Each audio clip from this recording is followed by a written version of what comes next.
दोस्तों नमस्कार। मैं श्यामनाथ यादव अम्बेडकरवादी। अभी एक समाचार सोशल मीडिया का है, आप लोगों को हम आगे दिखा रहे हैं कि क्या कोरोना से भी बड़ी बीमारी कोरोना जैसी ही चीन में आ गई है। वो शायद भारत में भी उसकी एंट्री हो चुकी है। तो पहले आप लोग इस वीडियो को देख लें, फिर इस बारे में आगे बात हो। करना ना बोले, बात करेंगे पहली खबर। सबसे पहले स्क्रीन के ऊपर मैं आपको खबर दिखा रहा हूं, ये खबर आप लोग देख सकते हैं। लंबी कतार, बिगड़े हालात, चीन के कई राज्यों में इमरजेंसी, जाने अब किन किन देशों में मिला HMPV वायरस। चीन में HMPV वायरस बहुत तेजी से फैल रहा है। इसके बढ़ते प्रकोप को देखते हुए चीन के कई राज्यों में इमरजेंसी घोषित कर दी गई है। इस वायरस को कोरोना से भी ज्यादा खतरनाक बताया जा रहा है। चीन के कई इलाकों में हालात बिगड़ गए हैं। एक बार फिर मास्क वाला दौर लौट आया है। हजारों लोग वायरस की चपेट में आ चुके हैं। बुजुर्गों और बच्चों में तेजी से ये संक्रमण फैलता हुआ नजर आ रहा है। अस्पतालों के बाहर मरीजों की लंबी लंबी कतारें लगी हुई है। अस्पतालों में मरीजों की संख्या लगातार बढ़ रही है। चाइल्ड वार्ड में सबसे ज्यादा मरीज बताए जा रहे हैं। उत्तरी चीन में वायरस तेजी से फैला है। जो है एयरपोर्ट पर भारी भीड़ दिखने को मिल रही है। कई राज्यों में लोग संक्रमित होते जा रहे हैं। और ये सिर्फ यहीं तक नहीं है, बल्कि हांगकांग से लेकर के कई और मुल्कों में, भारत में भी इसकी एंट्री हो चुकी है।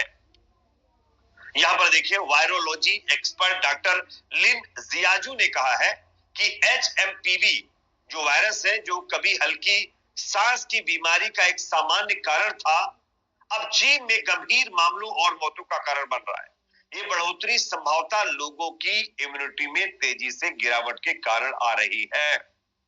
अब मैं आपको बताता हूं कि कौन कौन से देशों में फैल रहा है। पहले चीन, उसके बाद हांगकांग, उसके बाद यहां पर इंग्लैंड के अंदर भी बताया जा रहा है इसकी एंट्री हो चुकी है। और अब भारत के अंदर भी इसके 3 केस मिल चुके हैं और ये धीरे धीरे फैलता जा रहा है। इंग्लैंड के अंदर मरीजों की संख्या बहुत तेजी से बढ़ रही है। क्रिसमस के दिन 4102 मरीज इसके पाए गए। 4 दिन बाद 29 दिसंबर को 5074 मरीज इसके हो गए। और अस्पतालों में इसकी संख्या लगातार बढ़ती जा रही है। और हमारे देश में 3 लोग मिल चुके हैं। चलिए अब मैं आपको बताता हूं कि दरअसल इसके लक्षण क्या है और इससे बचाव कैसे किया जा सकता है। सबसे पहले लक्षण कोरोना जैसे सेम लक्षण, तेज बुखार और खांसी आना, सांस लेने में परेशानी, फेफड़ों में संक्रमण, नाक बंद होना, गले में खरखराहट, संपर्क में आने से ये फैलता है।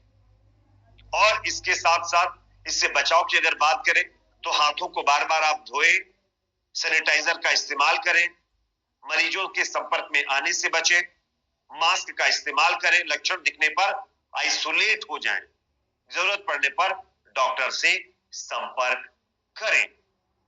और सबसे चौंकाने वाली बात जानते हैं आप इसमें क्या देखने को मिल रही है? छोटे बच्चों में ये ज्यादा असर कर रहा है दोस्तों, छोटे बच्चों में। और 2 साल से कम उम्र के बच्चे ज्यादा प्रभावित हो रहे हैं। अस्थमा, सांस की बीमारी वालों को ये बहुत ज्यादा खतरनाक बताया जा रहा है। अगर आपको भी सांस संबंधित या अस्थमा वगैरह है तो आपको बहुत केयरफुली रहना पड़ेगा। मास्क का इस्तेमाल आप शुरू कर दीजिए। बाहर अगर आप जाते हैं तो आने के बाद घर में अच्छे से अपने हाथों को साबुन वगैरह से धुल लीजिए, सैनिटाइजर का इस्तेमाल करिए, ठीक है। और अगर आपका ट्रीटमेंट चल रहा है तो आपका जो प्रिकॉशंस वगैरह है, जो आपकी दवाई वगैरह चल रही है, वो जरूर लेते रहिए। ये फिलहाल दुनिया के ऊपर नई आफत, जो कि एक बड़े नुकसान की तरफ दुनिया को ले जा रही है। वैसे दुनिया के ऊपर पाप भी बहुत ज्यादा हो रहे हैं। देख रहे हैं ना आप, लोगों की जिंदगियों को जानवरों से भी कम आंका जा रहा है। हर तरफ अफरा तफरी का माहौल है। लोग अच्छे रास्तों पर कम, बुरे रास्तों पर निकल पड़े, एक दूसरे की परवाह नहीं करते, एक दूसरे के इनेमी बन बैठे, दुश्मन बन बैठे। किसी का खाना पीना उठना बैठना हमको अच्छा नहीं दिख रहा है। तो कहीं ना कहीं खुदा की जो मार है वो तो पड़ने वाली है ना। और आप देख सकते हैं इसमें एक चीज और बताई गई है, जिन लोगों की इम्यूनिटी कमजोर है उनको भी ज्यादा इफेक्ट इस जो है वायरस का देखने को मिल सकता है। और अगर आप कहीं आउट ऑफ कंट्री ट्रैवल वगैरह कर रहे हैं तो बहुत सोच समझ कर करिए, थोड़ा प्रिकॉशंस वगैरह हिसाब से लीजिए। अब बात करते हैं दूसरी खबर की दोस्तों, जो कि अपने आप में सुन लिया आप लोगों ने, ये हाल है। तो हम तो इस बारे में ये कहेंगे कि इस बीमारी में दवा की ज़रूरत ही क्या है, जब अपने प्रधानमंत्री अवतरित पुरुष हैं, यानी अंग्रेजी में जिन्हें नॉन बायोलॉजिकल कहा जाता है, तो इनके अंदर तो वह शक्ति रहनी चाहिए कि जैसे लोग कहते हैं छू मंतर, तो जब इस तरह के ये हैं अवतरित पुरुष हैं या नॉन बायोलॉजिकल हैं, तो इनको तो ऐसी व्यवस्था बना देनी चाहिए कि अपने देश के लोगों को सुरक्षित बचा लें। ऐसा ये कर सकते हैं। और अब आइए, गृह मंत्री हैं शाह, इन्होंने कहा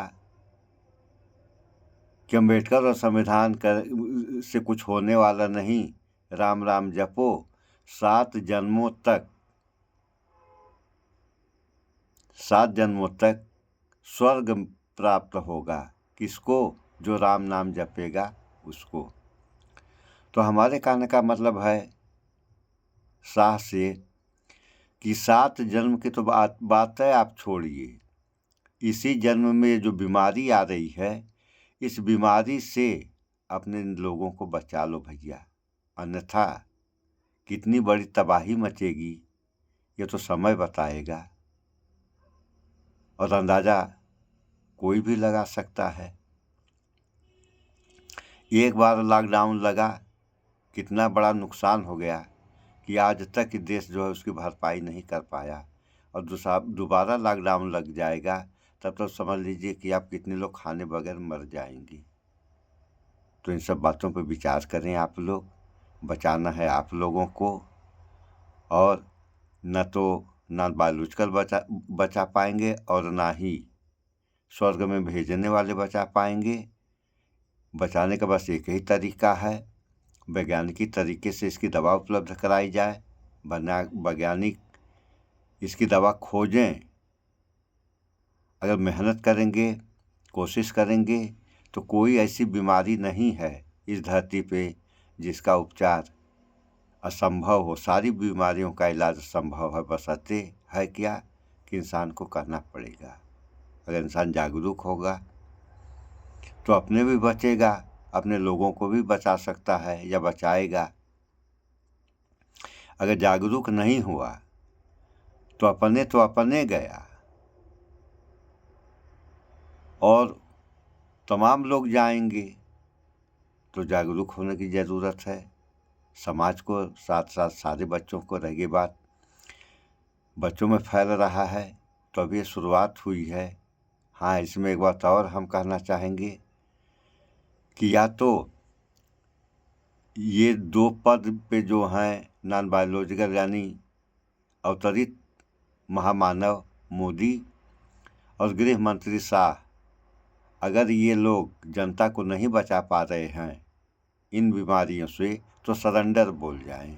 अगर सरेंडर ये लोग बोल जाएंगे तो 140 करोड़ की आबादी है।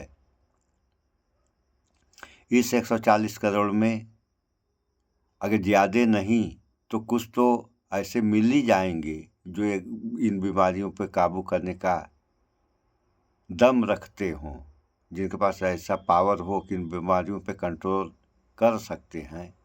आप जब सरेंडर बोलेंगे और ऐलान कर दीजिए अपने देश में कि कोई है हमारे देश में जो इन सब बीमारियों पे काबू प्राप्त करने का उपाय बता सकता है, ज़रूर आएगा कोई न कोई सामने, क्योंकि ये धरती, इसका इतिहास है कि कभी वीरों से खाली नहीं हुई और ना होगी। इस पर इन सब बातों पे आप लोग विचार करें। इस वीडियो में इतना ही, आगे भी तमाम वीडियो बनेंगी। वीडियो आप लोग देखते रहें, कुछ करें या न करें, कम से कम वीडियो शेयर कर दिया करें अपने लोगों के बीच में। ताकि ज़्यादा से ज़्यादा लोग जागरूक हों या हो सकें। तो इस वीडियो में इतना ही। स्वच्छता अपनाएं, शुद्ध खाएं, स्वस्थ रहें, शिक्षित बने। जय विज्ञान, जय संविधान। नमस्कार।